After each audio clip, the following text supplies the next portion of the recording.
And the casting is extraordinary. To me, yeah, I've written this, said this. I think it's the most amazing ensemble of actors I've seen this year for sure. I mean, to do that and to make it work is not easy. And to cast this, and the young man, Alex Hibbert, came right from that city, basically. You found him right there. He played the young Sharon. Everybody in this movie, how did you go about casting it? Was it difficult, or? It was difficult, but it wasn't difficult in the sense that there were 20 hoops everybody had to jump through. It was difficult in we were trying to find this presence, this thing that it wasn't arithmetic. It was more like painting, I guess. And you sort of know it when the stroke is proper or when it feels correct. And so we just saw a lot of young men.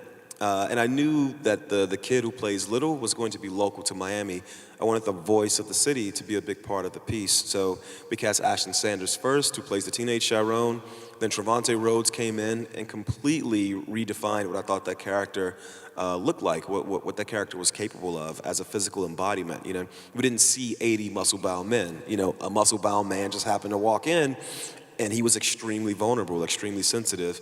And I felt like if I knew where the character had to end up, I would know where he had to begin. And so we went back and found Alex Hibbert. You know, there's a mixture of actors and non-actors in the film. One of my favorite filmmakers in film school was Lynn Ramsey, who made these films Ratcatcher, Morver and Caller. She often mixed actors and non-actors. And what I love about Mahershala Ali's performance, who's gotten a lot of great ink from this film, is as an actor, when you're really trained, you know, you give out a stimulus and a stimulus comes back. You can anticipate what's coming back based on what you project. With a non-actor, you can't rely on any of those tricks. And some people go with the flow and some people don't. And Mahershala just went with the flow. I think he learned as much from Alex Hibbert as Alex Hibbert learned from him. It's amazing too. Mahershala is in maybe the first 20 minutes of the movie and makes such an impact that you're wanting him to be in the rest of the movie too, and he's not.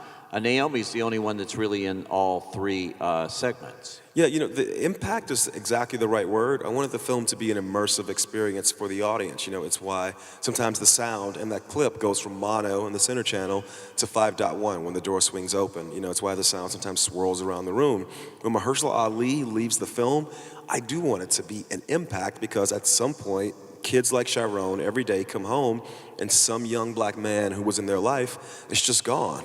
And they don't know what happened to him. Where did he go? I wanted everyone in the audience to go, where did Mahershala Ali go? He was such a great guy, but he was also a drug dealer. That's a short shelf life. He got.